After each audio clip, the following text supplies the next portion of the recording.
안녕하세요. 안녕하세요. 반갑습니다. 오늘은 그 외국어 잘하기에 대해서 결론적으로 이야기를 드리려고 합니다. 외국어 공부법에 대한 총정리죠, 어떻게 보면? 지금 외국어를 공부하는 방법이 대략 따져봐도 한 10여 가지 정도가 시중에서 돌아다니고 있습니다. 그런데 이 공부방법들이 하나같이 다 문제점들을 내포하고 있고요. 제가 오늘 결론으로 여러분에게 설명드리는 그 방법만이 가장 완벽하다고 생각합니다. 제가 최근에 계속 연구를 갖다가 비교를 하다가 마침내 확실하게 결론을 내렸어요. 저번 주에 와서 우리 제자님한테 너무너무 신나는 목소리로 외국어 이제 진짜 확실하게 정말 잘할 수 있는 방법 한 가지로 딱 남았다고 제가 말씀을 드렸고요. 여러 가지 그 공부 방법들에 대해서 제가 장단점들을 간략하게 설명드리고 마지막에 제가 여러분께 권하는 가장 훌륭한 외국어 공부법을 설명드리겠습니다. 자, 우선 제가 이제 기억하는 바로는 통문장 외우기라는 공부법이 있었어요. 네, 맞아요. 그냥 길게 외우는 거죠. 한 페이지씩 외우는 분들도 제가 간혹 본 적이 있는데 어렵잖아요, 굉장히.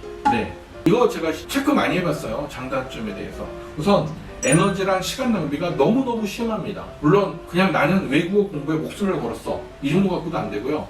영어 하나에 목숨을 걸었어, 이 정도면 일생 걸려서 해보겠다. 그래서 뭐 10년, 20년 걸려서 영어 정말 잘하겠다. 그리고 본인이 타고난 머리도 좋다, 이러면 말리진 않겠지만 굉장히 비효율적입니다. 여러분들한테 절대 권하지 않고요. 두 번째는요, 이건 제가 사실 주장했던 거고 아직까지도 굉장히 어느 정도 저는 이 방식이 발음을 교정하는 데 있어서는 매우 좋다고 생각하는 방식입니다. 그 짧은 구절을 반복하는 거예요, 외국인 발음으로. 저 같은 경우에는 그 휴대용 스피커를 들고 다닙니다. 지금도 여기 있는데 휴대용 스피커 여러분들한테 보여드릴게요. 이런 종류들은 되게 흔합니다. 어차피 외국어 듣는 교재들은 굉장히 시중에 많잖아요. 하나 사다가 제가 추천드리는 건 한 7초 기준으로, 짧으면 4, 5초, 길면은 한 10여 초 기준으로 이렇게 잘라가지고 반복해서 듣는 게 좋습니다. 9.1 버전이라고 해서 9번을 반복을 하고요. 시간만큼을 갖다 비운 다음에 무음으로 네. 나머지 한 번 정도 반복하는 9.1 버전을 추천드립니다. 그렇죠. 만약에 A라는 걸 외운다 하면은 A 이거를 9번을 반복한 다음에 그 A의 시간만큼 한 번을 비우고 그 다음에 A 한 번. 네. 그 비는 시간은요, 머릿속으로 자동적으로 반복 재생이 돼요. 그래서 내가 어느 정도 알고 있는가를 체크하게 됩니다. 9.1 버전이 매우 훌륭한 방식입니다. 발음을 교정하는데 구문별 외우기가 매우 훌륭하고 베스트한 방법이고, 아마 이론적으로 이 방법보다 더 좋은 공부법은 외국어에 있어서는 없다라고 감히 단언을 할 텐데요. 단지 발음 교정에는 좀 매우 훌륭한데 이렇게 짧게 구문별로 하는 거랑 완전히 일치하지는 않는 약간의 단점이 있을 뿐이에요. 자, 그 다음에는 이제 쓰는 방식을 주장하는 분들이 있어요. 이건 굉장히 많이들 하시잖아요. 제가 예전에 그 재수학원에 다닐 때도 옆에 있는 영어 선생님이 저희 반 학생한테 기본이 없다, 그러니까 본문을 네. 베껴서 계속해서 외울 때까지 쓰게 시키더라고요. 깜지처럼. 네네. 그래서 그 학생한테 야, 너는 진짜로 이게 너에게 도움이 된다고 생각하느냐 물어봤더니 자기는 된다고 그러더라고요. 그렇게 생각하는 사람들 되게 많아요. 쓰면은요, 순간적으로 기억에 남는다라는 느낌이 드는 게 한 번, 두 번 정도 가능합니다. 당연한 얘기지만 효율성이 너무 떨어져요. 왜냐하면 쓰는 거는 시간이 많이 걸리니까요. 반드시 단위라는 게 필요해요. 그 다음에 반복 횟수의 적절성도 필요합니다. 그래서 그 문장을 외우고 싶으면 적정한 그 길이로 잘라서 서너 번에서 대여섯 번, 약간 지루해질 정도에서 손을 떼는 게 좋습니다. 길이와 반복 횟수가 적절해야 합니다. 그 다음, 소리내서 읽기. 그렇게 나쁘지는 않은 방법인데 그쵸. 보조용으로 이것도 쓸만합니다. 제가 우리 제자님이 암기력이 매우 좋다고 그랬는데 보면 습관이 붙어 있어요. 외우려고 맘먹으면 소리내서 읽더라고요. 소리내서 읽는 거 매우 훌륭한 방법입니다. 이것도 보조용으로 매우 좋습니다. 그 다음에 망각곡선, 마침 나오네요. 망각곡선을 이용해서 단어 외우기를 하는 앱이 최근에 나왔더라고요. 너무 당연한 얘기지만 처음에는 뭐 2, 3분 뒤에 복습하고, 네. 그 다음에는 뭐 서너 시간 뒤에 복습하고, 그 다음에는 뭐 3, 4일 뒤에 복습하고, 이걸 갖다가 타이머 알람을 해가지고 알람이 이렇게 뜨도록 휴대폰으로. 우리가요 이렇게 타이머를 갖다 딱딱 맞춰서 하는 거 합리적이라고 생각하십니까? 매우 비현실적이에요. 그래서 마침 띵동 할 때 화장실에 있거나 사장님 앞에서 결제 맡을 수도 있어요. 이런 식으로 합리적이지 못하잖아요. 그런 거 다 포기하시고요. 역선 복습, 그 다음에 때에 따라서 모란모란하게 공부하세요. 모란모란 공부하라는 건 뭐냐면 때에 따라서 서너 번, 대여섯 번 지루해지기 전까지 일정한 단위를 반복하라는 거예요. 따끔씩 한 대 몰아서 살짝 지루해질 때 손을 떼게 반복하는 모란모란 방식이 망각곡선을 이용하는 현실적인 최고의 대안입니다. 자, 그 다음에 스크린 영어, 이거 예전부터 나왔던 건데요.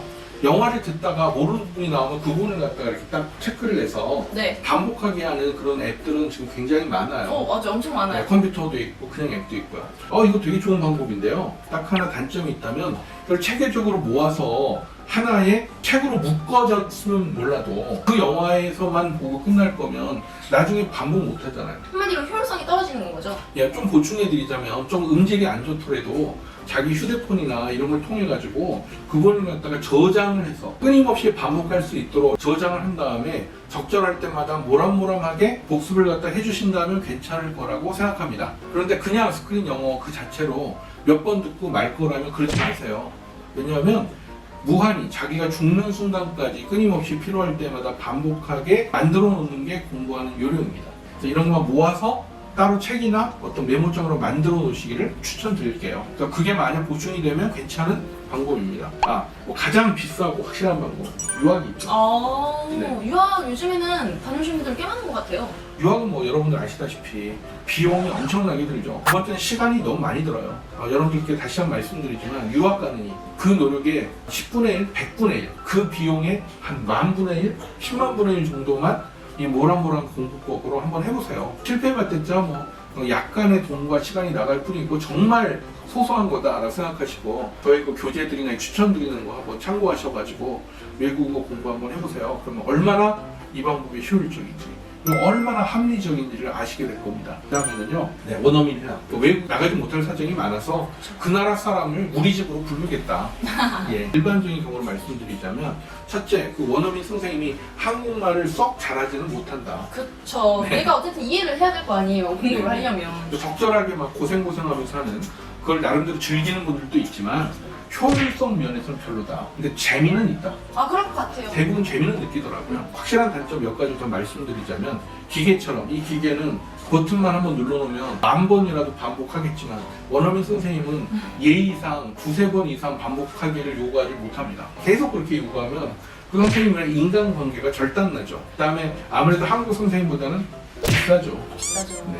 그리고 1대1이 아니고 다대1로 하게 되면 효율성이 뚝 떨어집니다. 그렇죠. 그럼 어쩔 수 없죠. 근데. 그 다음에 이분이 일단 표준어를 써야 맞아요. 원하는 효과가 나거든요. 맞아. 두 번째는 교육 수준이 어느 정도 수준 이상이어야 고급 단어를 써주거든요. 이런 면에 있어서 훌륭한 선생님을 저렴하게 고용하고 싶어하는 우리들의 욕구와 사실상 현실은 조금 약간 다릅니다. 저는 사실 여기서 가장 큰 문제로 원하는 만큼 복습하지 못한다는 게 가장 큰 단점이라고 생각해요. 추천하는 그 보충 방안으로는요, 외국인 선생님과의 대화는 반드시 녹음을 꼭 하시고요, 자기가 원하는 부분을 잘라내서 편집을 갖다 해놓으시기를 권할게요. 그 다음에 전화 영어가 있죠. 요즘은 좀 전화 영어 하시는 분들이 꽤 되더라고요. 기본 실력이 되는 사람이 가름을 여는 정도의 맞아. 목적이라면 꽤 효과가 있지만 아예 기초가 없거나 그럴 경우에는 또 표준어를 써야 되고 교육 수준이 어느 정도 있어야 되고 이런 조건을 만족시키느냐의 문제도 좀 딸리죠. 어느 정도. 그렇죠. 보충을 하고 싶으시다면 그 효율성을 높이기 위해서 반드시 녹음하시고요,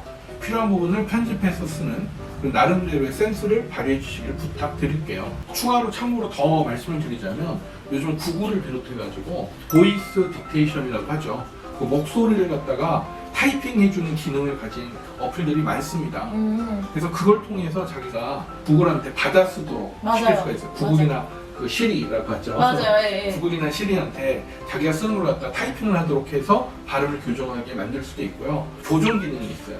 문장이나 이런 게 잘못됐을 경우에는 밑에 빨간 줄이 나타나는 그런 기능도 있으니까 이런 앱들을 사용해서 이런 전화용을 하시는 분들이라면 이쪽도 괜찮습니다. 그 다음에 전통적 방법이죠. 단어 외우고 문법하고. 근데 이거는 제가 뭐 말씀 안 드려도 여러분들이 그 단점을 아시잖아요. 쓰기, 읽기에만 적합하고 책을 읽거나 필요한 걸 간단하게 메모하는 정도는 가능하지만 듣기나 말하기, 유창하게 쓰는 건 아예 불가능하죠. 너무 잘 아시겠지만 이 방법은 사라져야 될 방법이에요. 저도 영어 문법을 교재를 올리고는 있는데요, 이거는 시험 보는 분들을 위해서 어쩔 수 없이 올려드리는 거예요. 영어를 진짜 잘하는 거하고는 아주 거리가 멉니다. 자, 마지막으로 제가 이제 추천드리고 싶은 걸 갖다가 말씀드리면서 결론을 내리도록 하겠습니다. 뭐냐면 구문을 외워야 돼요. 그러니까 예를 들어서 내가 학교에 갔을 때 선생님이 나를 보고 웃어주었다. 이걸 다 외우는 건 안 된다는 거예요. 이게 통문장 방식인데요. 그렇죠. 제가 지금까지 끊임없이 이 방법들을 수도 없이 체크했습니다. 제가 내린 결론은 내가 학교에 갔을 때에서 끊어줘야 돼요. 반드시. 그래야 활용을 할 수 있잖아요. 활용도 적당하고요. 우리랑 그 어순이 다르잖아요. 어떤 언어도 어순들은 다 조금씩 다릅니다. 아, 그래서 적당하게 대여섯 단어로 구성된 이 한 구, 내가 학교에 갔을 때 여기서 끝. 그 다음에 선생님이 나를 보고 웃어주었다. 끝.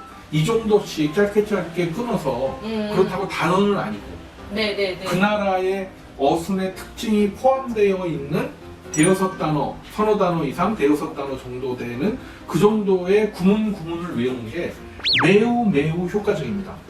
문장을 외우지 마세요. 구문은 당연히 외우기가 쉽잖아요. 맞아요. 네. 들을 때도 편해요. 그러니까 문장을 듣는 거랑 똑같은 말이라도 끊어서 듣는 거는요 천지 차이예요. 이게 길이가 길어지면 가령 이 정도의 길이와 이 정도의 길이 2배다. 그러면 이 정도의 길이를 외우는 에너지가 2배다? 아니에요.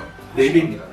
제곱이에요, 제곱. 예. 그 다음에 또 2배다. 그러면 이제 4배다? 아니에요. 8배. 어쩌면 16배가 됩니다. 그러니까요. 그래서 길이가 길면 길어질수록 기하급수적으로 올라갑니다. 근데 심지어 그렇다고 해서 실력도 기하급수적인 게 아니에요. 네, 전혀 관련이 없어요. 네. 오히려 쓰는데 불편합니다. 차라리 구문으로 외워서 거기 한두 단어씩 바꿔놓는 거는 굉장히 써먹을 때가 많아요. 훨씬 활용성이 높아지잖아요. 예를 들어서 내가 학교에 갔을 때 네가 학교가 또 바뀌고 공원에 그럼 네가 공원에 갔을 때 바꿀 수 있잖아요. 그러니까요. 바꾸기도 쉽고 내가 학교에 갔을 때 선생님이 나를 보고 웃어주었다. 이 문장 전체를 바꾸려고 그러면 그때는 오히려 적용하거나 응용하기가 쉽지가 않습니다. 그렇죠. 여러분 기억하세요. 이게 최근에 제가 내린 아주 확실하고 변할 수 없는 결론입니다.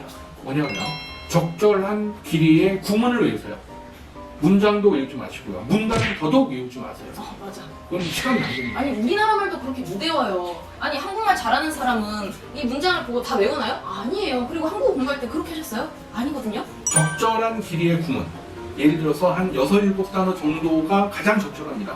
그래서 그 정도로 끊어지는 구문을 외우세요. 그러면 3개월, 1년, 2년이면 기초가 끝나고 중급 과정이 끝나고 마스터하게 됩니다. 여러분 꼭 기억해 주시길 부탁드릴게요. 오늘 이게 말씀드리고자 하는 모든 이야기의 결론입니다. 다음에 또 다른 영상으로 찾아뵙겠습니다. 네, 감사합니다. 감사합니다.